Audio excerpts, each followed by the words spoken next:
Back. तो दोस्तों मैं आ चुका हूँ यहाँ पर मार्केटिंग मैनेजमेंट की एमबीए फर्स्ट सेमेस्टर के मोस्ट इंपॉर्टेंट क्वेश्चंस के ऊपर, जो कि आपके 2024 के अंदर आने की पॉसिबिलिटी बहुत ही ज़्यादा है। तो उन सभी क्वेश्चंस को हम वन बाय वन डिस्कस भी करेंगे और इसके अलावा मैं सभी इंपॉर्टेंट क्वेश्चंस को आपके सामने ले करके आऊँगा सो दैट कि आप अच्छी तरीके से प्रिपेयर कर पाओ। और इससे पहले मैं आपको दिखा देता हूँ यहाँ पर कि मैंने मैनेजमेंट कॉन्सेप्ट और ऑर्गेनाइजेशनल बिहेवियर का जो भी मैंने बनाया था इंपॉर्टेंट क्वेश्चंस का वीडियो, और उससे रिलेटेड ये आपके जितने भी क्वेश्चंस थे वो आपके आए हुए थे। ये मॉडल पेपर है और इसको आप चेक कर सकते हो, वो वीडियो को देखो जा करके और ये क्वेश्चन पेपर को देखो। तो सारे क्वेश्चंस ही आपको यहाँ पर मिलेंगे ऑलमोस्ट जितने भी थे, और कुछ तो डिफरेंट कुछ तो नया आता ही है, ठीक है। एक दो जो भी क्वेश्चंस होते हैं वो नए हर साल आते हैं, ठीक है। तो उसमें कोई ऐसा परेशान होने वाली बात नहीं है। तो इस वजह से आपको क्वेश्चन पेपर के अंदर आपको चॉइसेस भी देखने को मिलते हैं ना। तो अलग अलग तरीके से अगर आपने पढ़ा होगा, उतने भी क्वेश्चन अच्छी तरीके से तैयार कर लिए होंगे, तो आपका ऑलमोस्ट सबका अच्छा ही पेपर गया होगा। तो यानी कि एनीवेज यहाँ पर मैं बात कर रहा हूँ मार्केटिंग मैनेजमेंट की। और वीडियो को स्टार्ट करने से पहले मैं आपको एक चीज़ दिखा देता हूँ कि अगर आपने मेरे चैनल पे यहाँ पर जाओ तो आपको मार्केटिंग मैनेजमेंट का मैंने अलग से एक प्लेलिस्ट बना करके रखा हुआ है। ये मार्केटिंग मैनेजमेंट का प्लेलिस्ट है, इधर से आपको देखने को मिल जाएगा।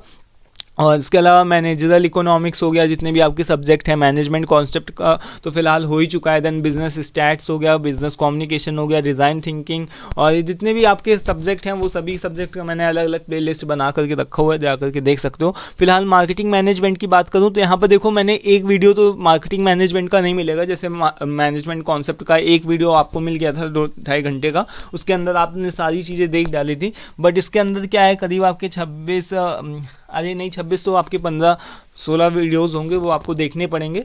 इसके अंदर मैंने यूनिट फर्स्ट के अलग अलग सेपरेट जो भी टॉपिक्स हैं उन सभी के टॉपिक्स को बनाया। Then unit second, third, fourth और फिफ्थ के जितने भी यूनिट्स है उसको यूनिट वाइज कर किया है। तो देख लेना, चेक करना अपने मन से प्लेलिस्ट, और अगर कोई दिक्कत हो तो बता देना। तो यहाँ पर मैं आपको सारी चीज़ें बता दूंगा, ठीक है। तो अभी हम यहाँ पर बात करते हैं कि कौन कौन से मोस्ट इंपॉर्टेंट क्वेश्चन है।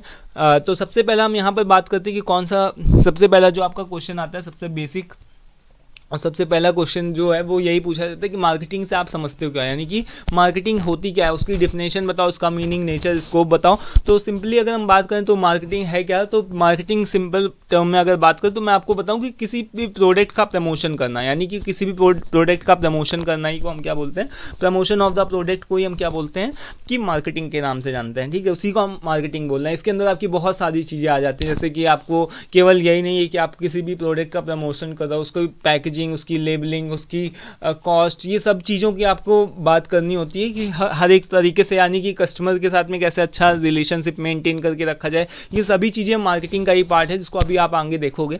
तो यहाँ पर देखो कि मीनिंग अगर हम बात करें तो सिंपली अगर हम बात करें तो मार्केटिंग का मतलब यही होता है कि गुड्स एंड सर्विसेज का exchanges between producer and consumer, यानी कि गुड्स और प्रोडक्ट जो भी होते हैं वो एक्सचेंज किए जाते हैं प्रोड्यूसर और कंज्यूमर के बीच में। और जो भी वैल्यू होती है वो किसके टर्म में डिटरमाइन होती है, मनी के टर्म में। पहले के समय में हम क्या करते थे कि पहले के टाइम पे हम क्या करते थे, सिंपली हमने मान लो किसी से गेहूं खरीदा तो हम उसको चावल दे देते थे, सामान के बदले सामान का आदान प्रदान होता था। बट आज के टाइम में क्या है कि पैसे दे करके हम कोई सामान लेते हैं, तो हम सिंपली एक्सचेंज करते हैं प्रोडक्ट को, और जो वैल्यू होती है वो किसमें डिटरमाइन होती है, मनी में होती है। तो ये सब चीज़ें आपको लिखना पड़ेगा, ठीक है। तो अब इसके बाद में हम नेचर किसकी बात करते हैं, तो नेचर क्या होता है, नेचर में आप 2-4 चीज़ें लिख सकते हो कि जो भी ह्यूमन होता है, ठीक है। एक ह्यूमन है, यानी कि एक मान लो कि ह्यूमन है, जैसे मैं हूँ, ठीक है। तो मेरी कुछ ना कुछ नीड्स, वांट्स और डिमांड्स होंगी। तो नीड्स, वांट्स और डिमांड्स का क्या मतलब है कि मुझे रोटी कपड़ा मकान तो चाहिए ही, ठीक है। रोटी कपड़ा मकान के अलावा मेरे पास में और भी बहुत सारी बेसिक नीड्स हैं, जैसे कि मुझे फ़ोन भी चाहिए, लैपटॉप भी चाहिए, ये भी चाहिए, वो भी चाहिए ना। तो तब जा करके मेरी सारी नीड्स पूरी होंगी। तो वो नीड्स को कौन पूरा कर सकता है, वो नीड्स केवल प्रोडक्ट ही पूरा कर सकता है। यानी कि अगर मुझे फ़ोन चाहिए तो जब फ़ोन आएगा तभी तो मेरी नीड पूरी होगी, है ना। तो यहाँ पर क्या है कि ह्यूमन हो गया, उसकी कुछ नीड, वांट्स और डिमांड्स हैं, और जो कि उसके प्रोडक्ट के द्वारा उसकी नीड्स को सेटिस्फाई किया जा सकता है। और प्रोडक्ट कौन बनाएगा, प्रोडक्ट तो मैन्युफैक्चरर बनाएगा, है ना। प्रोडक्ट को कौन बनाएगा, वो मैन्युफैक्चरर बनाएगा। देन इसके बाद में मैन्युफैक्चरर जब बना लेगा प्रोडक्ट को, तो वो उसको क्या करेगा, डिलीवर करेगा, यानी कि डिलीवरी प्रोसेस होगा। डिलीवरी प्रोसेस यानी कि हम तक सामान पहुंचाया जाएगा, और तब जाकर के हम क्या हो जाएंगे, सेटिस्फाई हो जाएंगे। तो ये 6 स्टेप्स होते हैं बेसिकली मार्केटिंग के अंदर, ठीक है। ह्यूमन वन होता है, नीड्स वांट और डिमांड्स होती है, प्रोडक्ट उसकी नीड्स वांट्स और डिमांड्स को पूरा करता है, देन मैन्युफैक्चरर प्रोडक्ट को बनाता है, डिलीवर करता है और इस तरीके से सेटिस्फाई होती है। तो ये कुछ एक चीज़ें होती हैं, ठीक है। देन इसके बाद में हम यहाँ पर एक मिनट, तो ये चीज़ें होती हैं। देन इसके स्कोप की बात करें तो स्कोप जो होता है मार्केटिंग का वो बहुत ही ब्रॉड होता है। जैसे कि मैंने बताया कि केवल वो मार्केटिंग का मतलब यही नहीं कि केवल हम प्रोडक्ट का प्रमोट कर रहे हैं, प्रोडक्ट की प्लानिंग करना, उसकी ब्रांडिंग करना यानी कि ब्रांड को बनाना, उसकी पैकेजिंग करना, उसकी लेबलिंग करना, है ना, डिस्ट्रीब्यूशन चैनल्स का देखना कि किस तरीके से प्रोडक्ट को पहुँचाया जा सकता है, उसका एडवर्टाइजिंग करना और आफ्टर सेल सर्विस को भी प्रोवाइड करना। यानी कि जब प्रोडक्ट का पूरा हो जाता है, किसी कस्टमर के पास में पहुँच जाता है, तब उसकी आफ्टर सेल सर्विस को भी देना, ये आपका सारा मार्केटिंग का ही पार्ट है, ठीक है। अब सेकंड नंबर पे क्वेश्चन आता है ये कि explain the various marketing orientations and briefly discuss the concept of marketing management. तो मार्केटिंग ओरिएंटेशन और मार्केटिंग मैनेजमेंट कॉन्सेप्ट की जब भी बात आती है तो 4 तरीके की आपको चीज़ों का ध्यान रखना है कि प्रोडक्ट हो गया, प्रोडक्शन हो गया, प्रोडक्शन, सेलिंग हो गया और मार्केटिंग हो गया, ठीक है। यहाँ पर क्या हो गया, मार्केटिंग हो गया। तो इस तरीके से आपको 4 चीज़ें याद रखनी, product, production, selling and marketing, ठीक है। ये 4 चीज़ों आपको ध्यान रखनी है। अगर ओरिएंटेशन के बारे में पूछा जाए तो ओरिएंटेशन में product orientation, production orientation, selling orientation, marketing orientation, और जब भी कॉन्सेप्ट के बारे में पूछा जाए तो इस तरीके से आप लिख देना कि product concept, production concept, selling concept, marketing concept, ठीक है। इस तरीके से आप 4 लिख देना। चारों के बारे में मैंने डिटेल से डिस्कस किया हुआ है वीडियो के अंदर, तो वहाँ पर आप देख लो जाकर के, क्योंकि अगर अभी मैं सारी चीज़ों को डिस्कस करूँगा तो बहुत ज़्यादा वीडियो लंबा चला जाएगा। तो इस वजह से मैं थोड़ा सा शॉर्ट में इसको आप लोगों के साथ में डिस्कस कर रहा हूँ, जिससे कि आपको वीडियो भी शॉर्ट रहे और आपको सारी चीज़ें समझ में आ जाए। देन इसके बाद में मार्केटिंग मिक्स का कॉन्सेप्ट आता है। मार्केटिंग मिक्स क्या होता है दोस्तों? मार्केटिंग मिक्स के अंदर हम एक तरीके से, ये this is a very important और बेसिक कॉन्सेप्ट, ठीक है, बहुत ही इंपॉर्टेंट कॉन्सेप्ट होता है और helps the organisation in increasing sales by attracting more consumers towards its product और सर्विसेज। और मार्केटिंग मिक्स के हेल्प से हम क्या कर सकते हैं कि बेसिकली बहुत सारे कंज्यूमर्स को अपने जो भी हमारा प्रोडक्ट है उसकी तरफ अट्रैक्ट कर सकते हैं। तो मार्केटिंग मिक्स के अंदर बेसिकली 4 चीज़ें आती हैं। प्रोडक्ट, लिख लेना नाम, ठीक है, प्रोडक्ट प्राइस, प्लेस और प्रमोशन। 4P के बारे में डिस्कस किया जाता है, प्लेस और प्रमोशन। प्रोडक्ट क्या होता है? प्रोडक्ट वही चीज़ होती है जो बेसिकली हम एक दूसरे से selling to consumer to satisfy the need, ठीक है, यानी कि जो नीड्स को सेटिस्फाई करता है। देन प्राइस क्या होता है? प्राइस वो चीज़ होती है कि जो कि कंज्यूमर, जो भी प्रोड्यूसर होता है, जो कंज्यूमर प्रोड्यूसर को देता है किसी प्रोडक्ट को खरीदने के बदले, उसको प्राइस बोलते हैं, ठीक है। और प्रमोशन के अंदर प्लेस का क्या मतलब होता है? प्लेस वो प्लेस कहा जाता है जिसके अंदर जब कंज्यूमर और जो भी प्रोड्यूसर होता है या बेचने वाला, खरीदने वाला और बेचने वाला, जो तो जहाँ पर दोनों लोग मिलते हैं, इंटरेक्ट करते हैं, उसको हम प्लेस बोलते हैं, चाहे वो ऑनलाइन हो चाहे वो ऑफलाइन हो। देन इसके बाद में क्या आता है? एक दूसरा प्रमोशन। प्रमोशन का मतलब ये होता है कि आपको अपना प्रोडक्ट को किसी भी तरीके से सेल करना ही है, ठीक है। तो कौन सी टेक्निक्स का आप यूज़ करते हो, किस तरीके के कम्युनिकेशन का यूज़ करते हो जिससे कि आपका प्रोडक्ट को आप प्रमोट करते हो, तो उसको हम प्रमोशन बोलते हैं। तो ये 4P को आप ध्यान रखने ना कि मार्केटिंग मिक्स के अंदर क्या होता है के बारे में बताया जाता है, ठीक है। इसके अलावा 3 और एक्सटेंडेड P हैं, तो इसका ध्यान रखना कि अगर आप लिख देते हो ये 3 एक्सटेंडेड P के बारे में, कि जो कि पहले के टाइम पे क्या होता था कि 4P के बारे में बात बताई जाती थी, बट आज के टाइम में क्या होता है कि 3 एक्सटेंडेड P और जोड़े गए हैं, जिसके अंदर क्या होता है कि पीपल, ठीक है, पीपल, प्रोसेस और फिजिकल एविडेंस, ये 3P और जोड़े गए हैं, ठीक है। तो वैसे तो 4P होते हैं और ये एक्सटेंडेड P's हैं, पीपल, प्रोसेस और फिजिकल एविडेंस। तो ये 3P और हैं। तो टोटल कुल मिलाकर देखा जाए तो 7P होते हैं। वैसे 4P के बारे में मार्केटिंग मिक्स की जब भी बात होती है 4P की बात होती है, उसको आप देख लेना, ठीक है, अपने तरीके से। वैसे मैंने सारी चीज़ों को वीडियो के अंदर डिस्कस किया हुआ है, जहाँ से भी आपको सही लगे वहाँ से आप इन्फॉर्मेशन को देख सकते हो, अपने खुद से नोट्स बना सकते हो, ठीक है। देन इसके बाद में यहाँ पर आता है बात की कंज्यूमर वैल्यू और वैल्यू डिलीवरी प्रोसेस। तो वैल्यू का मतलब क्या होता है कि कंज्यूमर की वैल्यू क्या होती है, कि कोई भी प्रोडक्ट की क्या वैल्यू है, यानी कि कितना इंपॉर्टेंस है। जैसे कि सपोज दैट कि फ़ोन की कितनी वैल्यू है, फ़ोन अगर नहीं होगा मेरे पास में, एक स्मार्टफोन अगर किसी के पास में नहीं होगा तो कैसे कम्युनिकेट करेगा, कैसे पढ़ाई करेगा, है ना। और भी बहुत सारी चीज़ें होती हैं जो कि एक फ़ोन ही सेटिस्फाई करता है। तो यानी कि वैल्यू क्या है, वैल्यू का मतलब यही होता है सिंपली कि इंपॉर्टेंस, किसी चीज़ की वर्थ, यूजफुलनेस ऑफ समथिंग, की कितनी भी वैल्यू है उसकी, ठीक है। इसी को हम क्या बोलते हैं कि कंज्यूमर वैल्यू। कस्टमर वैल्यू का मतलब क्या होता है कि वही चीज़ की किसी कस्टमर की नज़र में किसी भी प्रोडक्ट की क्या वैल्यू है, ठीक है।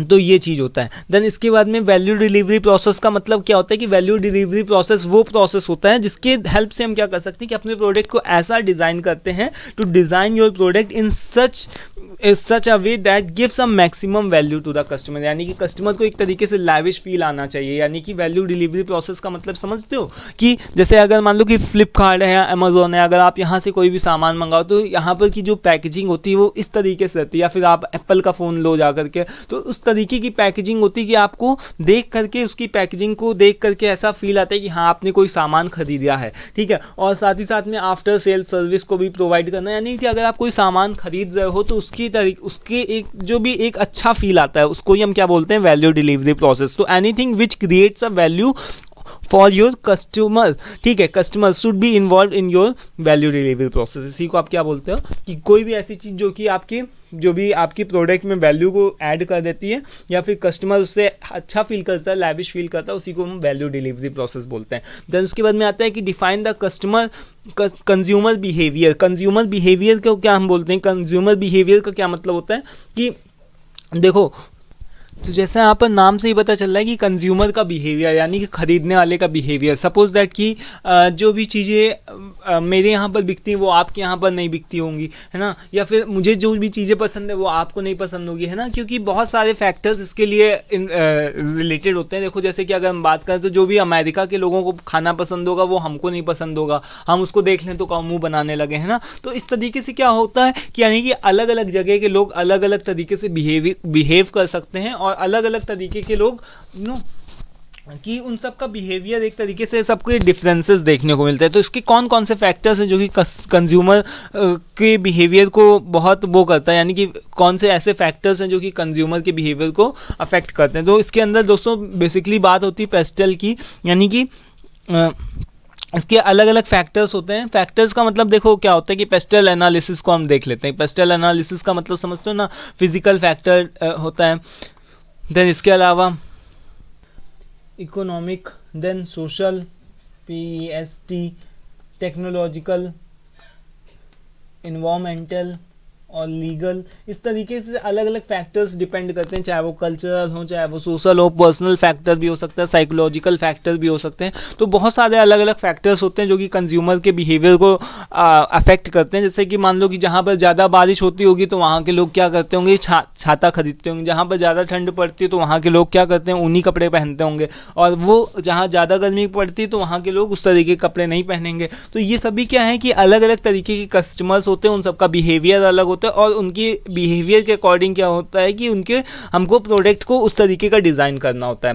यानी कि उनके अकॉर्डिंग हमको प्रोडक्ट को देना होता है। Then explain the stages in the consumer buying decision process, यानी कि कंज्यूमर जो होता है वो कैसे कैसे डिसीजन लेता है किसी भी सामान को खरीदने के लिए। तो इसके अंदर बेसिकली 5 स्टेजेस बताई जाती हैं कि नीड का रिकॉग्निशन करो कि नीड क्या है, यानी कस्टमर सबसे पहले अपनी नीड को देखता है कि मुझे नीड क्या है। देन उसके बाद में इंफॉर्मेशन को सर्च करता है, जैसे मुझे फ़ोन की नीड है तो मुझे अपनी नीड मैंने देख ली कि हाँ मुझे एक फ़ोन चाहिए। देन इसके बाद में मैंने क्या किया, इन्फॉर्मेशन सर्च करी, कौन कौन से मार्केट के अंदर फ़ोन अवेलेबल है, कौन कौन सी कंपनियां हैं, ठीक है। देन इवैल्यूएशन ऑफ अल्टरनेटिव्स की कौन कौन से अल्टरनेटिव्स अवेलेबल हैं, यानी हमने यहाँ पर नीड को देखा, देन इन्फॉर्मेशन को सर्च किया, देन अल्टरनेटिव्स को हमने क्या किया, इवैल्यूएट किया।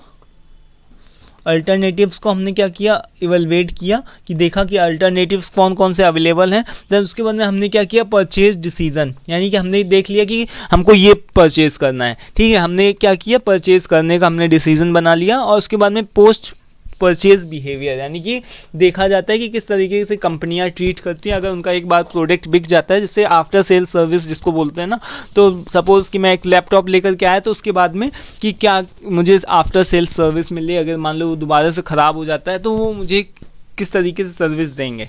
तो ये चीज़ होती है बेसिकली। तो ये स्टेजेस होते हैं, 5 स्टेजेस होते हैं, इसको आप ध्यान रख लेना, हालांकि मैंने बताया हुआ है पहले भी। फिर इसके बाद में आता है कि discuss the types of consumer buying behaviour, कि कौन कौन से टाइप्स होते हैं। तो इसके अलग अलग टाइप्स होते हैं। देखो क्या क्या होता है कि consumer buying behaviour, variety seeking buying behaviour, reducing dissonance करके कुछ है, देन हैबिचुअल बाइंग बिहेवियर, यानी कि इसके अंदर हम बेसिकली बात करते हैं कि कौन से ऐसे प्रोडक्ट होते हैं जो बहुत जल्दी जल्दी, यानी कि जिसके अंदर हम हाई इन्वॉल्वमेंट रहते हैं, यानी कि लो इन्वॉल्वमेंट। जैसे कि सपोज दैट कि अगर हमने बिस्किट खरीदना है या फिर एक जो टूथपेस्ट खरीदना है, तो उसके अंदर हम बहुत ज़्यादा इन्वॉल्व नहीं होते हैं, यानी कि हमको पता है कि हाँ हमको पार्ले जी बिस्किट खाना है या कुछ भी खाना है, तो उसके अंदर हम बहुत ही कम इन्वॉल्व रहते हैं। देन इसके बाद में अगर कुछ ऐसे भी प्रोडक्ट होते हैं जिसके अंदर हम थोड़ा सा इन्वॉल्व होते हैं, जैसे कपड़े खरीदना होता है तो थोड़ा सा हम ज़्यादा इन्वॉल्व होते हैं। बट अगर हमको कोई भी ऐसी चीज़ खरीदनी होती है जैसे फ़ोन हो गया, तो हम थोड़ा सा और ज़्यादा इन्वॉल्व होते हैं। और जैसे घर है, गाड़ी है, इस तरीके की चीज़ें खरीदनी होती है तो हम बहुत सारी चीज़ों को छानबीन करते हैं उसके बाद में, यानी कि हाई इन्वॉल्व रहते हैं कि किस तरीके से हमको क्या खरीदना है। तो हम देखते हैं कि कौन सी चीज़ें कैसी कैसी अवेलेबल है मार्केट में, पूरी छानबीन करने के बाद में खरीदते हैं। तो ये टाइप्स हैं, discuss the consumer buying decisions, ठीक है। इसके 4 टाइप्स होते हैं और इसको आप देखना। देन इसके बाद में 8th नंबर पे क्या है कि मार्केट सेगमेंटेशन, इसके बारे में पूछा जाता है कि it is a crucial for manager और डिस्कस द एग्जांपल्स, इसका एग्जांपल बताओ, बेनिफिट्स पर्पस बताओ। तो मैं यहाँ पर बेसिकली आपको सेगमेंटेशन क्या होता है उसके बारे में बता देता हूँ। सेगमेंटेशन का मतलब क्या होता है कि देखो मार्केट के अंदर क्या है कि अलग अलग कस्टमर्स अवेलेबल हैं, अलग अलग कस्टमर अवेलेबल हैं और अलग अलग प्रोडक्ट्स अवेलेबल हैं। देखो अलग अलग कस्टमर का मतलब कि सबकी नीड, चॉइस सबकी अलग अलग है ना। तो कस्टमर अलग है, बहुत सारे प्रोडक्ट भी हैं वो भी अलग से हैं, ठीक है। सो अब हमको क्या करना है, सेगमेंटेशन का मतलब समझते हो ना, सेगमेंट करना है यानी टुकड़ों में बांटना। तो हम मार्केट को क्या करते हैं, टुकड़ों में बांटते हैं। जैसे कि देखो ये सपोज दैट कि हमने यहाँ पर खूब बड़ी सी मार्केट है, इसके अंदर सब लोग बैठे हुए हैं, तो हमने क्या कर दिया कि यहाँ पर से मान लो कि इसको टुकड़ों में बांट दिया, हमने बना दिया कि ये फूड इंडस्ट्री है, इधर ये फूड इंडस्ट्री है, ये फुटवियर इंडस्ट्री है, ये क्लॉथ इंडस्ट्री है, ये शूज़ इंडस्ट्री है। इस तरीके से हमने क्या कर दिया, यहाँ पर से अलग अलग इंडस्ट्रीज़ को अलग अलग तरीके की जो भी मार्केट को सेगमेंट कर दिया कि यहाँ पर दवाइयाँ बेची जाएंगी, ये दवाई मार्केट है, ये मार्केट है, ये इस तरीके की मार्केट है, यहाँ पर शूज़ बिकते हैं। तो यानी कि हम अपने पूरी मार्केट को क्या कर रहे हैं, एक सेगमेंट कर रहे हैं, यानी टुकड़ों में बांट रहे हैं, जिससे कि बहुत ज़्यादा कन्फ्यूज़न ना हो, कहीं पर एकदम से बहुत सारी चीज़ें होंगी तो कन्फ्यूज़न होगा। तो ये क्या है कि हम क्या करें, सेगमेंटेशन का ये मतलब होता है कि हम अपनी अलग अलग चीज़ों को, बहुत सारी चीज़ें जो भी मार्केट जो भी पूरी भरी हुई है अलग अलग कंज्यूमर से, अलग अलग कस्टमर से और अलग अलग प्रोडक्ट से,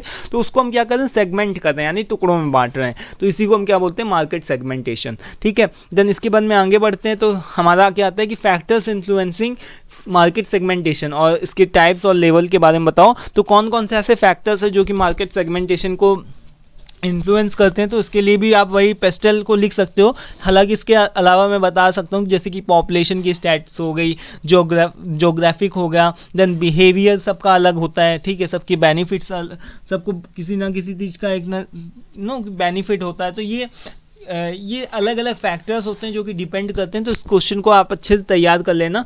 तो इसके टाइप्स कभी कदार पूछे जाते हैं कि इसके टाइप्स बताओ कि मार्केट सेगमेंटेशन की कौन से टाइप्स होते हैं, जो कि काफ़ी इंपॉर्टेंट क्वेश्चन है। टाइप्स और लेवल्स पूछे जाते हैं। तो यहाँ पर मैं बता देता हूँ कि जो मार्केट सेगमेंटेशन होता है वो बेसिकली 2 पार्ट्स में डिवाइड किया जाता है, मास मार्केटिंग और दूसरा होता है आपका माइक्रो मार्केटिंग। क्या होता है, माइक्रो मार्केटिंग, ठीक है। मास मार्केटिंग के अंदर क्या होता है कि 1 प्रोडक्ट फॉर ऑल, जैसे कि आटा है, नमक है, दाल है ना, ये सभी लोग एक सा खाते हैं, चाहे बच्चे हों, चाहे बूढ़े हों, चाहे वो जवान हो। तो उसको हम मास मार्केटिंग के नाम से भी जानते हैं। और इसके अलावा हम इसको एक और भी नाम के नाम से जानते हैं, बता देता हूँ क्या इसका नाम है, मुझे याद करना पड़ेगा। तो अभी इसको मैं बता देता हूँ, थोड़ा सा मुझे याद नहीं आ रहा है। इसको हम शायद मार्केट एग्रीगेशन के नाम से जानते हैं, हाँ, कि यानी कि सभी पूरी मार्केट को एक साथ लेकर के आना है, यानी कि 1 प्रोडक्ट फॉर ऑल। जैसे कि एक प्रोडक्ट होता है वो सभी लोगों के लिए होता है, चाहे वो कोलगेट टूथपेस्ट हो, बच्चे बूढ़े और जवान सबको यूज़ कर सकता है ना। तो ये सभी चीज़ें, इसको हम मास मार्केटिंग बोलते हैं। माइक्रो मार्केटिंग को हम अगेन बहुत 4 चीज़ों में डिवाइड करते हैं, है ना। माइक्रो मार्केटिंग को और भी हम आगे की 4 चीज़ों में डिवाइड करते हैं, तो इसको देख लेना। इसके अंदर आपका होता है एक निच मार्केटिंग, इसके अंदर एक आपका निच मार्केटिंग होता है। दूसरा क्या होता है, सेगमेंट, यहाँ पर से लिख देता हूँ, निच मार्केटिंग। दूसरा क्या होता है, सेगमेंट मार्केटिंग, तीसरा होता है लोकल मार्केटिंग, और फोर्थ होता है इंडिविजुअल मार्केटिंग। तो माइक्रो मार्केटिंग का क्या मतलब होता है कि जब हम मार्केट को और भी ज़्यादा इसके सब सेगमेंट्स कर रहे हैं, यानी कि कोई भी सेगमेंट है तो उसके हम सब सेगमेंट्स कर रहे हैं। तो यहाँ पर क्या हो गया, देखो इंडिविजुअल मार्केटिंग, जब भी हम जैसे अपनी शर्ट को दे करके आए कि हाँ मुझे ऐसी शर्ट चाहिए, इस तरीके की शर्ट सिलवानी है, या फिर हमने कोई कस्टमाइज्ड लैपटॉप या डेस्कटॉप खरीदा, तो उसको हम क्या बोल रहे हैं यहाँ पर, इंडिविजुअल। लोकल का मतलब क्या हो गया, जैसे कि बनारसी साड़ी हो गई, जो अपने लोकल एरिया में केवल फेमस होते हैं, बहुत ज़्यादा नहीं। जैसे कि हम बात करें तो यहाँ पर एक पान वाला है, तो वो बहुत ज़्यादा फेमस है केवल अपनी लोकल एरिया में, पूरा हर जगह पर नहीं फेमस है। और निच मार्केटिंग के अंदर क्या होता है, निच मार्केटिंग के अंदर उसका भी हम और सब सेगमेंट करते हैं, यानी एकदम हम घुस जाते हैं वहाँ पर कि देखते हैं जाकर के कि कौन सा एकदम निच मार्केटिंग है। यानी कि बहुत सारा, जैसे कि हम देखते हैं कि शूज़ इंडस्ट्री ले ली, तो शूज़ इंडस्ट्री के अंदर उसके अंदर भी बहुत सारे अलग अलग शूज़ होते हैं, जैसे रनिंग शूज़ हो गए, पार्टी वियर शूज़ हो गए, तो इस तरीके का हम उसको निच मार्केटिंग बोलते हैं। और सेगमेंट मार्केटिंग का भी मतलब यही हो गया कि हम एकदम, यानी कि उसको सेगमेंट्स में और भी ज़्यादा डिवाइड करना। ठीक है, तो ये बेसिकली क्या होता है कि मार्केटिंग के उसके अलग अलग टाइप्स होते हैं, तो उसको आप अच्छे से कर सकते हो। और define market targeting and explain the target market strategies. यहाँ पर दोस्तों मैं बताता हूँ आपको कि क्या है यहाँ पर। तो ये क्वेश्चन आपसे यही पूछा गया कि मार्केट टारगेटिंग क्या होता है, यानी कि एसटीपी प्रोसेस है। यूनिट सेकंड जो है वो आपका एसटीपी यानी कि सेगमेंटेशन, टारगेटिंग और पोजीशनिंग के ऊपर है। तो एसटीपी से रिलेटेड आपके क्वेश्चन पूछे जाते हैं। तो मार्केट सेगमेंटेशन क्या होता है, इसके बारे में आपने जान लिया, मार्केट को टुकड़ों में तोड़ना। देन टारगेटिंग का मतलब क्या होता है कि process of selecting the target market from the entire market, यानी कि हम यहाँ पर क्या कर रहे हैं कि किसी एक पर्टिकुलर मार्केट को ले रहे हैं, यानी एक मार्केट को टारगेट कर रहे हैं कि एक मार्केट है वो उसको हम टारगेट कर रहे हैं, और उसकी अलग अलग डिफरेंट स्ट्रेटजीज होती हैं। यानी टारगेट करने का मतलब समझते हो, जैसे कि हमने तोड़ दिया टुकड़ों में और मार्केट को टारगेट करना कि ये मार्केट है। जैसे कि हमने ऑयल इंडस्ट्री ली, तो ऑयल में भी क्या है कि अलग अलग तरीके के ऑयल्स हो गए, तो ये चीज़ हो गई। तो इस तरीके के सारी चीज़ों को देखना, ठीक है।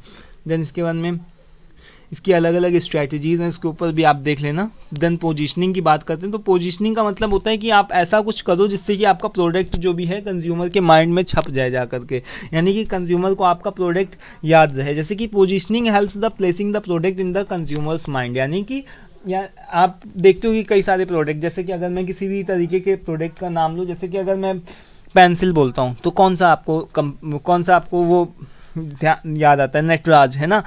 इसके अलावा अगर मैं शैम्पू बोलता हूँ तो लक्स, है ना, या डव। तो ये इस तरीके से अपने आप को ऐसा प्रमोट करना, ऐसा पोजीशन करना कि जिससे कि अगर किसी भी तरीके के प्रोडक्ट का नाम लिया जाए तो आपका ही नाम आए, यानी उसके जवान पर आपका ही, उसके दिमाग में आप ही छपे रहो। जैसे अगर मैं बिस्किट बोलता हूँ तो पार्ले जी, है ना। तो ये क्या है, यानी कि मैं किसी भी चीज़ को उससे रिलेट कर पा रहा हूँ, यानी कि कोई भी ब्रांड है और कोई भी प्रोडक्ट है उसको आपस में रिलेट कर देना। मसाले का नाम लेता हूँ तो गोल्डी मसाले, तो ये क्या है, यानी कि एकदम उसका आपस में कनेक्शन ऐसा बना देना कि जिससे जो आपका कस्टमर है उसके दिमाग में आपका ही प्रोडक्ट क्या हो जाए, छप जाए। ठीक है, तो उसी को हम क्या बोल रहे हैं, पोजिशनिंग बोल रहे हैं। उसकी स्ट्रैटेजीज अलग हैं, तो इसको आप देखना। देन इसके बाद में हम 12th नंबर पे आते हैं। यहाँ पर क्या बताया गया कि ब्रांडिंग के बारे में बताओ। ब्रांडिंग क्या होती है, ब्रांडिंग का मतलब आप समझते हो कि ब्रांडिंग का मतलब होता है कि किसी भी तरीके का साइन, सिंबल, लोगो, डिज़ाइन, है ना। जैसे आप देखते हो कि BMW का किस तरीके का है, ऐसे इस तरीके का होता है। मैकडोनल्ड्स का कैसा होता है, एक अलग तरीके का होता है। तो BMW है, ऐसे इस तरीके से करके है उसका ना, BMW इस तरीके से करके है, ठीक है। देन पेप्सी ले लो, पेप्सी का किस तरीके का है, ऐसे करके है। मैकडोनल्ड्स का है तो वो अलग तरीके का है। तो यानी कि अलग अलग तरीके के जो भी ब्रांडिंग्स होते हैं उसका ऐसा नेम हो गया, कुछ सिंबल हो गया, ऐसा उसका कुछ बना करके रखना। जैसे रिलायंस की बात करो, है ना, तो रिलायंस कुछ इस तरीके का नहीं करके आता है, ऐसे करके आता है ना, ऐसे करके कुछ आता है। तो ये क्या है, यानी कि ब्रांडिंग का मतलब समझ लो कि ऐसा नेम, लोगो या डिज़ाइन, सिंबल कुछ ऐसा क्रिएट करना जिससे कि जो कस्टमर है उसका, आपका आसानी से उसके दिमाग में चीज़ फिट हो जाए। ठीक है, समझ गए। तो ये चीज़ होता है, ठीक है। Then product differentiation, brand positioning और ब्रांड इक्विटी के बारे में पूछा गया है। देन उसके बाद में ये सब सिंपल चीज़ें हैं, इसको आई थिंक इसको डिस्कस करने की बहुत ज़्यादा ज़रूरत नहीं है। देन इसके बाद में यहाँ पर क्या है कि नेक्स्ट आपसे 14 नंबर के ऊपर क्या पूछा गया है कि define a product and एलिब्रेट it's category and type, यानी कि प्रोडक्ट क्या होता है उसके बारे में बताओ। प्रोडक्ट क्या मतलब, प्रोडक्ट क्या होता है तो developed for sale in the market, यानी कि प्रोडक्ट वही चीज़ होती है जो कि किसी भी चीज़ को सेल करने के लिए बनाया जाता है, सेल करने के पर्पज़ से बनाया जाता है। जैसे कि अगर कोई भी हम देखें तो यहाँ पर माइक ले लो, है ना, फ़ैन ले लो, लाइट ले लो, तो ये सब प्रोडक्ट ऐसे होते हैं जिसको सेल करने के लिए बनाया जाता है। इसकी कैटेगरीज़ के बारे में हम बात करें तो इसके अलग अलग कैटेगरीज़ होती हैं जो कि based on nature, consumer products और इंडिविजुअल प्रोडक्ट्स अलग अलग तरीके के होते हैं। तो इसको सबको मैंने पूरे डिटेल के साथ में डिस्कस किया हुआ है यूनिट 3, 4 के अंदर, तो आप देख लेना जा करके, ठीक है। Explain the concept and necessities of the developing new products and the new product development process, यानी कि हम यहाँ पर किसके बारे में बात कर रहे हैं कि नए प्रोडक्ट के बारे में बात कर रहे हैं, उसका प्रोसेस क्या होता है इसके बारे में बात कर रहे हैं। तो कॉन्सेप्ट ऑफ प्रोडक्ट, यानी कि हम किसके बारे में बात कर रहे हैं यहाँ पर, तो बेसिकली जो बात यही है कि न्यू प्रोडक्ट का मतलब यही होता है कि कोई भी तरीके का कोई नया प्रोडक्ट मार्केट के अंदर लेकर के, यानी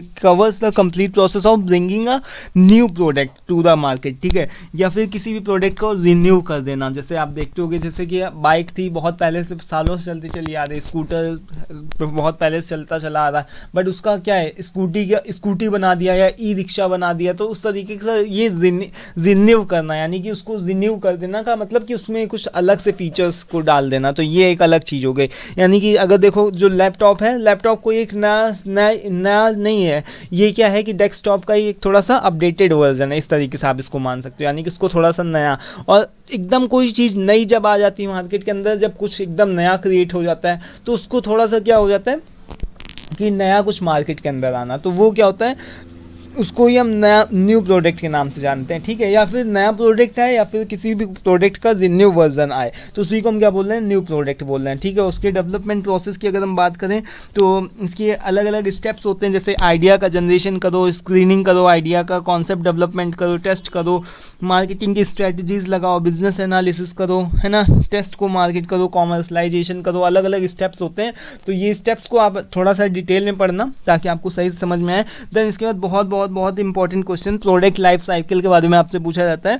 तो इसके अंदर बेसिकली 4 स्टेजेस होती हैं, introduction, growth, maturity and decline. इस तरीके से इसका कुछ एक ग्राफ बनता है, ऐसे इसका कुछ ग्राफ बनता है इस तरीके का, यानी कि प्रोडक्ट एकदम मार्केट के अंदर इंट्रोड्यूस होता है, देन वो क्या होता है कि आगे ग्रो करता है, देन मैच्योरिटी के एज पे होता है, देन डेक्लाइन हो जाता है। यहाँ पर क्या होता है, इंट्रोडक्शन होता है प्रोडक्ट का, देन इधर क्या होता है कि प्रोडक्ट जो होता है वो ग्रो करता है, जैसे कि आदमी की लाइफ साइकिल होती है ना कि उधर इंट्रोडक्शन जन्म हुआ, उसके बाद में वो थोड़ा सा ग्रो करा, उसके बाद मैच्योरिटी वो एकदम जवानी की स्टेज पे है, देन वो धीरे से क्या हो रहा है, डेक्लाइन हो रहा है, यानी कि वो धीरे धीरे बूढ़ा हो रहा है और वो मर गया, ठीक है। तो इस तरीके से प्रोडक्ट की भी लाइफ साइकिल होती है, उसी को हम PLC बोलते हैं। तो ये चीज़ होती है। अब इसके बाद में क्या आता है कि पैकेजिंग के बारे में बताओ, पैकेजिंग और लेबलिंग के बारे में बताओ, क्या पैकेजिंग होती है, क्या लेबलिंग होती है, इसके बारे में पूछा गया है। तो पैकेजिंग का मतलब यही हो गया कि किसी भी तरीके का एक कंटेनर या फिर रैपर जिसके अंदर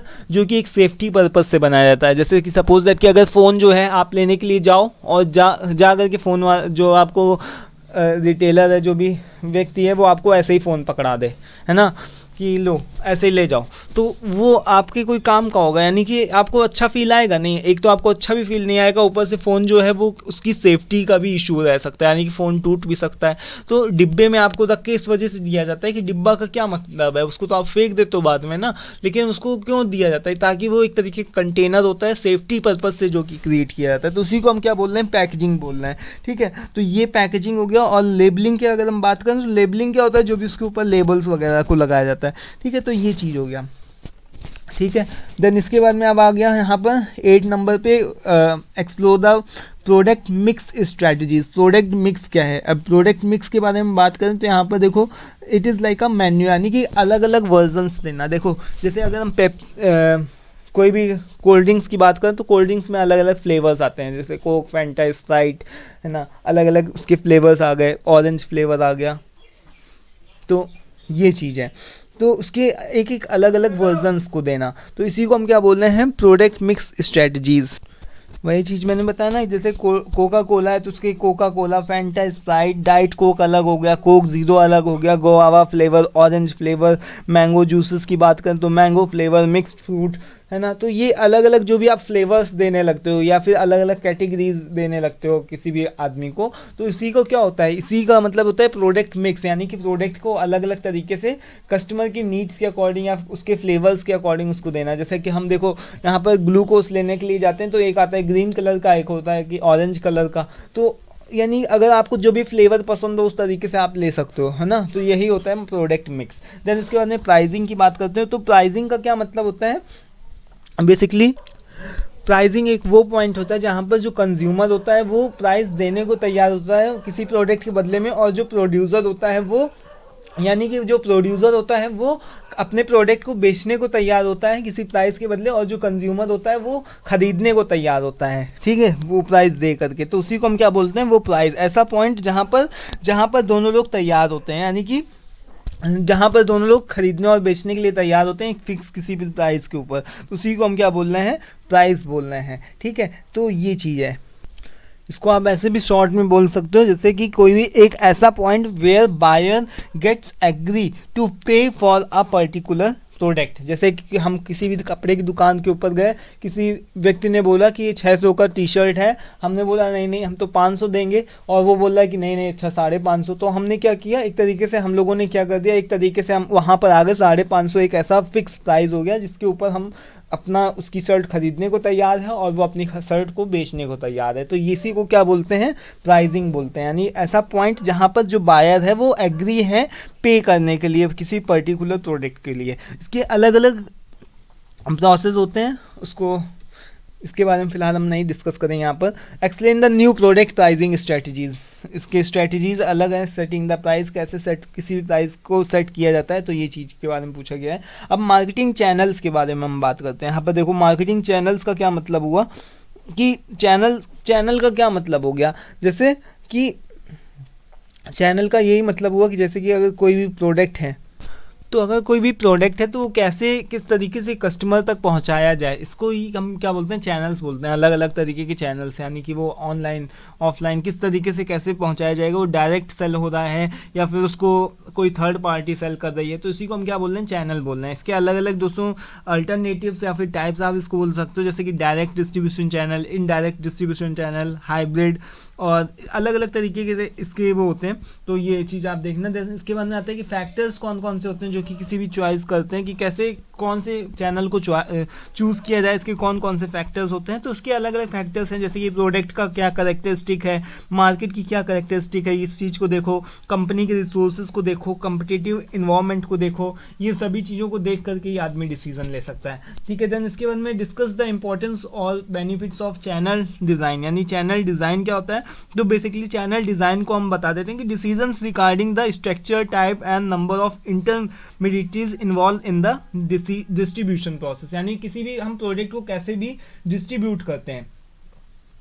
तो वही मतलब है कि किसी भी प्रोडक्ट को अगर डिस्ट्रीब्यूट करना है तो उसके लिए कौन सा स्ट्रक्चर, टाइप और इन सब चीज़ों के बारे में देखा जाए, इसी को हम क्या बोल रहे हैं, चैनल डिज़ाइन बोल रहे हैं। उसके इंपॉर्टेंस और बेनिफिट्स अलग अलग हैं, जैसे कि हम अपने प्रोडक्ट को डायरेक्ट कस्टमर तक सेल कर रहे हैं या फिर रिटेलर के हेल्प से सेल कर रहे हैं, या फिर हम होल सेलर को दे रहे हैं, होल सेलर रिटेलर को दे रहा है जा करके, या फिर हम किसी थर्ड पार्टी को दे रहे हैं, किसी एजेंट को बुला रहे हैं, फिर एजेंट होल सेलर को दे रहा है, देन होल सेलर रिटेलर को दे रहा है, देन रिटेलर से कस्टमर तक पहुँच रहा है। इस तरीके से यानी हम किस भी तरीके के चैनल को देखते हैं, कैसे भी हम चैनल को डिज़ाइन, उसका यही मतलब है कि चैनल और चैनल डिज़ाइन, यही सब चीज़ों का मतलब है कि कैसे भी प्रोडक्ट, किस तरीके से प्रोडक्ट जो भी है कस्टमर तक, एंड कस्टमर तक पहुंच रहा है, तो इसको ही हम बोलते हैं। देन चैनल मैनेजमेंट के ऊपर बात करी जाती है। तो चैनल मैनेजमेंट का मतलब यही होता है कि इफ़िशिएंट प्रोडक्ट डिलीवरी, यानी कि इफ़िशिएंट प्रोडक्ट डिलीवरी का मतलब समझ कि कैसे आपका प्रोडक्ट जो है इफ़िशिएंट वे में और आपके कस्टमर तक पहुँचेगा, वो चीज़ होती है। इसके लिए आपको मोटिवेशन, ट्रेनिंग, कॉन्फ्लिक्ट रेजुलेशन, इन सभी चीज़ों के ऊपर आपको डिस्कस देखना होता है कि क्या क्या आपकी दिक्कतें आ रही हैं, उन प्रॉब्लम्स को सॉर्ट आउट करो और सबको ट्रेनिंग दो, सबको मोटिवेट करो, एक अच्छी लीडरशिप प्रोवाइड करो, इन्फॉर्मेशन अच्छा शेयर करो, कोई भी फीडबैक है तो उसको कलेक्ट करना, ये सभी चीज़ें जो भी होती है चैनल मैनेजमेंट के बारे में होता है। देन इसके बाद में चैनल कॉन्फ्लिक्ट क्या होता है, ये चीज़ पूछी गई कि चैनल कॉन्फ्लिक्ट के बारे में बताओ। तो चैनल कॉन्फ्लिक्ट का मतलब यही होता है कि जब भी हम किसी भी प्रोडक्ट को लेकर के डिस्ट्रीब्यूट करते हैं ना, तो उसमें बहुत सारे कॉन्फ्लिक्ट यानी कि कई सारे हमको डिस्प्यूट्स देखने को मिलते हैं या फिर कॉन्फ्लिक्ट्स देखने को मिलते हैं जो कि arises its members with in a distribution channel, चाहे वो होल सेलर है, रिटेलर है, तो इनके बीच में अगर जब भी कोई कॉन्फ्लिक्ट होने लगता है, जैसे सपोज दैट कि मेरे घर की तरफ में क्या है कि एक दवा मार्केट है और दवा मार्केट के अंदर क्या होता है कि थोक में दवाइयाँ मिलती हैं। तो यानी कि अगर जो दवाई यहाँ पर 150 रुपये की है तो वो पता चला कि मुझे 130 रुपये की मिल गई, है ना, 150 रुपये में से 130 की मिल गई, तो यानी कि मेरे तो 20 रुपये सेव हो गए। तो यानी कि हम क्या करेंगे, यहाँ पर दवा मार्केट से ही लेंगे जा करके, ठीक है, दवा को। और इसके अलावा एक छोटे छोटे से अपने रिटेलर्स भी बैठे हुए हैं, यानी कि अपना अपना मेडिकल स्टोर खोल करके अपने आसपास जो गली मोहल्ले में होता है, तो ये अगर 150 की दवा है तो 150 रुपये से एक पैसे भी कम नहीं करेंगे, चलो 145 का दे दिया, यानी कि 5 रुपये कम कर दिया इन्होंने, है ना, बस इतने रुपये कम कर सकते हैं। लेकिन अब मुझे फ़ायदा कहाँ हो रहा है, वो तो दवा मार्केट से लेने में ही हो रहा है ना, कोई भी दवा है तो उसको दवा मार्केट में से ले करके आ रहा हूँ तो मुझे वहाँ से फ़ायदा हो रहा है। तो इसी को हम क्या बोल रहे हैं, चैनल का कॉन्फ्लिक्ट बोल रहे हैं। यानी कि जब होल सेलर होता है कि वो भी रिटेल में देने लगता है और जो रिटेलर होता है वो बैठा रहता है, उसको कुछ भी वो उसका कोई भी फ़ायदा नहीं होता है, क्योंकि उसके अलग अलग जो भी दवाइयाँ होती हैं सबको पता है कि वहाँ पर से दवाइयाँ सस्ती मिलती हैं, तो वो सब कोई वहाँ जा रहा है। तो ये चीज़ होता है चैनल कॉन्फ्लिक्ट का मतलब, ये समझ रहे हो कि कोई भी डिस्प्यूट हो उसके या फिर कोई भी कॉन्फ्लिक्ट हो तो डिस्ट्रीब्यूशन चैनल के उसके मेंबर्स के बीच में जब भी कोई भी इस तरीके के इश्यूज़ होते हैं तो उसी को हम क्या बोलते हैं, चैनल कॉन्फ्लिक्ट बोलते हैं। देन उसके बाद में रिटेलिंग के बारे में पूछा जाता है कि रिटेलिंग क्या है। तो रिटेलिंग का मतलब ये होता है कि प्रोसेस ऑफ सेलिंग गुड्स और services directly to the end customer, यानी कि जब भी कभी भी हम अपना प्रोडक्ट जो है एंड कस्टमर को सेंड करते हैं जिससे कि वो कंज्यूम करता है, उसी को हम क्या बोलते हैं, रिटेलिंग बोलते हैं। यानी कि एंड कस्टमर को देने वाला जो भी व्यक्ति होता है वही रिटेलिंग का काम करता है। जैसे दवा मार्केट में है तो अगर वो थोक में जो भी दवाइयाँ हैं तो वो अगर वो एंड कस्टमर को रिटेल के उस पर दे रहा है तो यानी कि वो क्या कर रहे हैं, वो भी रिटेलिंग कर रहे हैं, ठीक है। तो ये चीज़ हो गया। देन इसके बाद में अलग अलग टाइप्स ऑफ रिटेलिंग की बात होती है, उसके टाइप्स बताओ।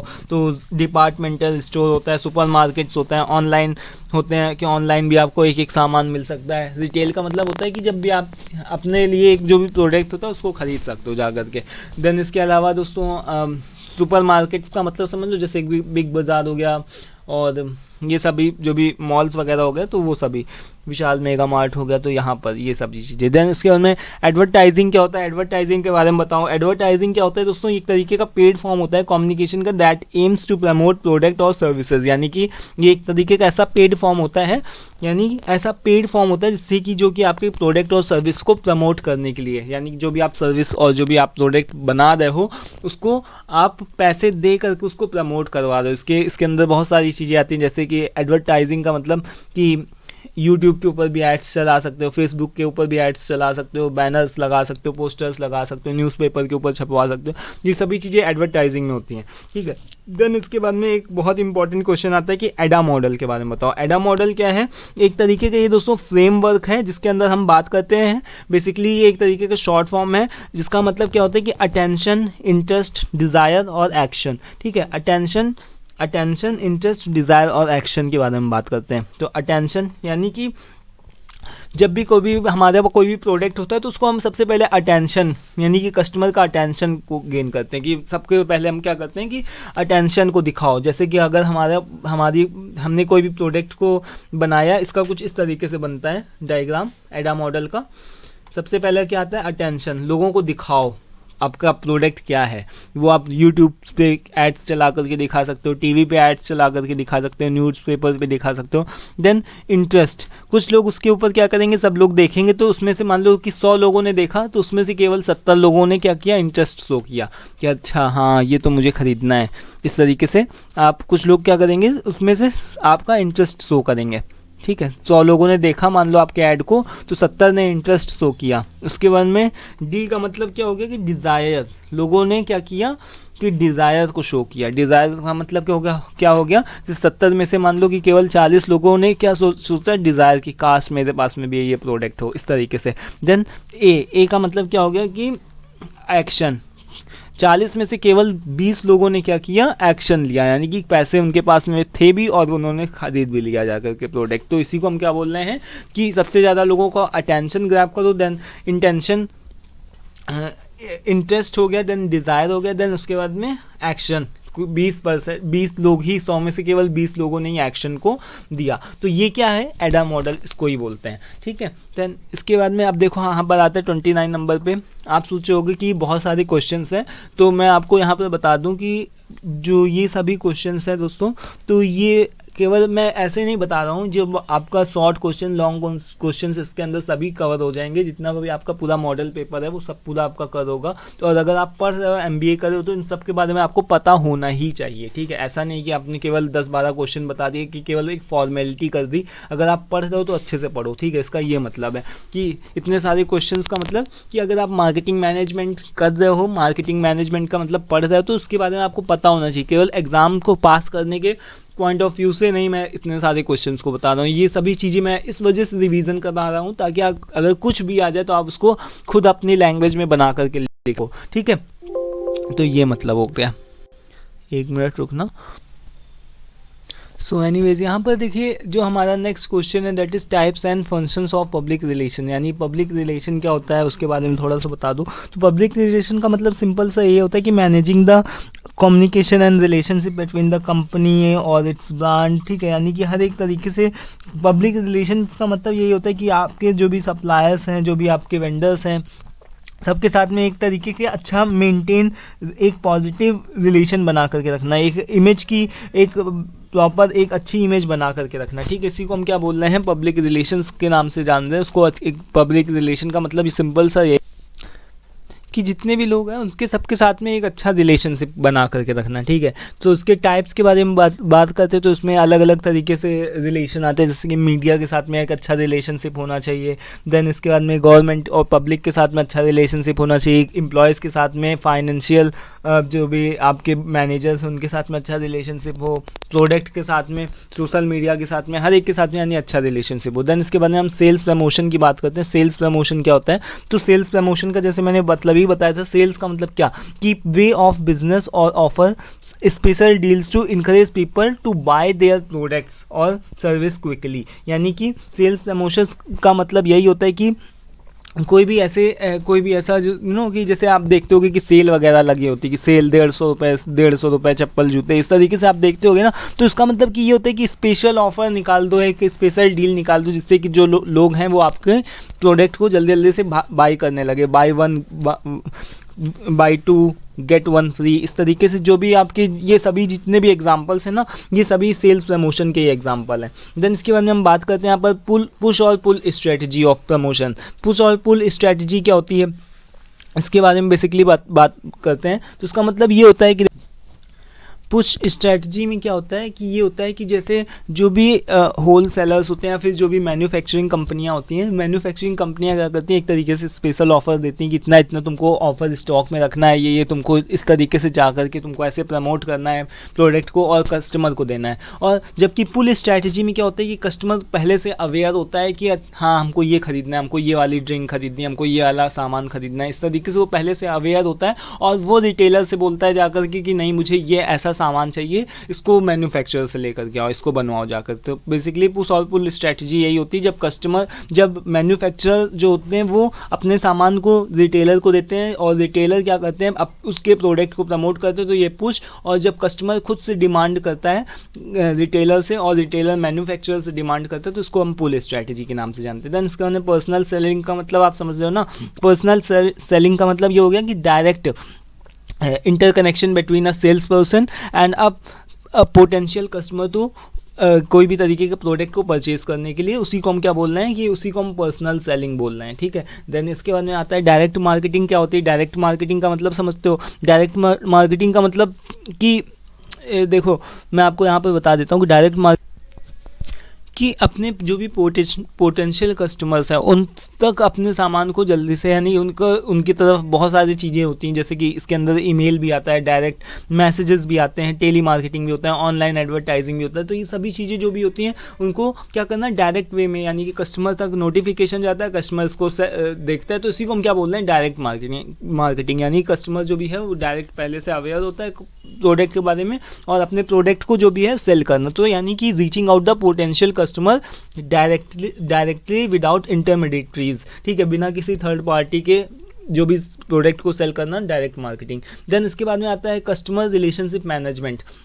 ये आता है दोस्तों CRM, इसको हम शॉर्ट फॉर्म में बोलते हैं। और CRM क्या होता है कि कस्टमर के साथ में एक अच्छा रिलेशनशिप मेंटेन करके रखना, क्योंकि अगर कस्टमर के साथ में अच्छा रिलेशनशिप मेंटेन होगा तो इससे बहुत सारे फ़ायदे हैं, बहुत सारे इसके बेनिफिट्स हैं, इसका बहुत सारा इंपॉर्टेंस है। जैसे कि हमारा टाइम की बचत होती है, हमारा रेपुटेशन बढ़ता है, ठीक है, कस्टमर का सेटिस्फेक्शन बढ़ता है, आफ्टर सेल्स सर्विसेज प्रोवाइड करना। तो कस्टमर रिलेशनशिप मैनेजमेंट एक तरीके से ऐसी स्ट्रैटेजी है जिससे कि हम क्या कर सकते हैं कि connections with the customer through out their journey, यानी कि प्रोडक्ट को खरीदने से लेकर के जब प्रोडक्ट ख़त्म भी हो जाता है, यानी उसने बेच भी दिया, तब तक कि उसकी आफ्टर सेल सर्विस को प्रोवाइड करते हैं ना। कोई भी आप सामान खरीदो तो 1 साल 2 साल की वारंटी के साथ जब आपको मिलता है, और अगर कोई भी प्रोडक्ट ख़राब हो जाता है तो उसको इस तरीके की सर्विस प्रोवाइड करना कि जो भी कस्टमर हो वो आपका सेटिस्फाइड है, ठीक है। जिससे क्या होती है, कस्टमर की लॉयल्टी बढ़ती है, और जस्ट इन टाइम, यानी जो भी आपका प्रोडक्ट होता है वो जस्ट इन टाइम आप क्रिएट कर सकते हो। इसी को हम क्या बोल रहे हैं, कस्टमर रिलेशनशिप मैनेजमेंट बोल रहे हैं। इसके टाइप्स, इंपॉर्टेंस को अच्छे से देख लेना, और देन लॉन्ग क्वेश्चन में ही पूछा ही जाता है, ठीक है। देन इसके बाद में ग्लोबल मार्केटिंग पूछी जाती है। ग्लोबल मार्केटिंग क्या होती है, इसके बारे में बताओ। ग्लोबल मार्केटिंग का क्या मतलब है, जैसा कि नाम से क्लियर है कि ग्लोबल मार्केटिंग का मतलब यही होता है कि promoting and selling the products और services on the international scale. यानी कि जब भी हम इंटरनेशनल स्केल के ऊपर बात करते हैं, किसी भी तरीके के अपने प्रमोशन कर रहे हैं अपने प्रोडक्ट को, या फिर कोई भी ऐसा बेच रहे हैं कि डिफरेंट कंट्रीज वर्ल्ड्स की कवर, पूरे दुनिया की कवर हो रही है, तो उसी को हम क्या बोल रहे हैं, ग्लोबल मार्केटिंग बोल रहे हैं। इसके एग्जांपल्स बताओ, इसके फैक्टर्स ग्लोबल मार्केटिंग के बताओ, इसको सब हम लोग डिस्कस कर चुके हैं ऑलरेडी। देन इसके बाद में ग्रीन मार्केटिंग क्या होती है, तो ग्रीन मार्केटिंग का मतलब ये होता है कि ऐसी प्रैक्टिसेस को, यानी कि इको फ्रेंडली प्रैक्टिसेस या फिर इन्वायरमेंटल फ्रेंडली प्रैक्टिसेस को अडॉप्ट करना, जिससे कि जो भी हमारा इन्वायरमेंट है इसको कोई भी हार्म ना पहुंचे।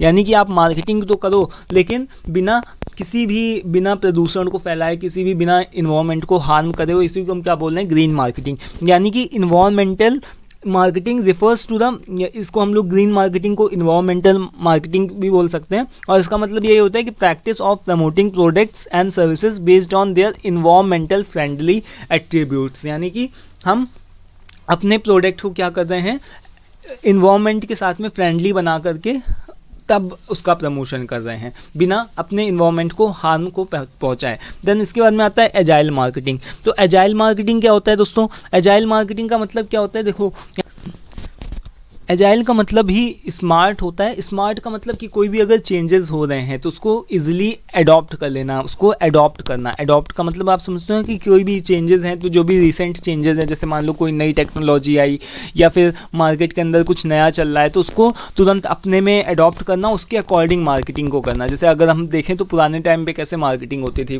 बुक्स में मार्केटिंग करी जाती थी, पेपर्स में छपवाया जाता था, बैनर्स छपवा दो, पेपर्स छपवा दो, इस तरीके से होता था। बट आज के टाइम पे यूट्यूब पर भी एड्स चलाए जाते हैं, है ना, और टीवी पर भी, वो तो फिलहाल पुराना ही है। यानी कि इस तरीके से देखना, अपने आप को अडॉप्ट उस तरीके से कर लेना, जो भी रिसेंट साइंटिफिक चेंजेस हो रहे हैं, जो भी रिसेंट टेक्नोलॉजीज़ में चेंजेस आए हैं, उसके अकॉर्डिंग अपनी मार्केटिंग को करना, अडॉप्ट करके रिसेंट चेंजेस को, उसी को हम क्या बोल रहे हैं, एजाइल स्मार्ट मार्केटिंग बोल रहे हैं। इससे रिलेटेड आपसे पूछा जा सकता है कि उसके टूल्स बताओ और इसके अलग अलग टाइप्स, क्या मतलब एम क्या है एजाइल मार्केटिंग का, ये सभी आपसे पूछे जा सकते हैं सब कुछ। तो ये दोनों फिफ्थ यूनिट के अंदर इन दोनों क्वेश्चंस को आप थोड़ा सा अच्छे से कर लेना, ये सभी शॉर्ट में भी पूछे जा सकते हैं। तो इस तरीके से फिलहाल आई होप कि दोस्तों ये इस तरीके से पूरा आप लोगों को क्लियर हो गया होगा, जितने भी 37 ऑलमोस्ट क्वेश्चंस थे, और इन सभी क्वेश्चन को आप अच्छे से कर लो और देखो जाकर के सारे क्वेश्चंस जो भी होंगे वो आपको देखने को मिलेंगे, ठीक है। तो आई होप कि सारी चीज़ें क्लियर हैं। कोई भी अगर दिक्कत होता है, डाउट होता है, तो आप पूछ सकते हो कमेंट बॉक्स में कमेंट करके। तो आज के इस वीडियो में दोस्तों इतना ही, मिलते हैं नेक्स्ट वीडियो में। Till then take care, thank you and bye bye.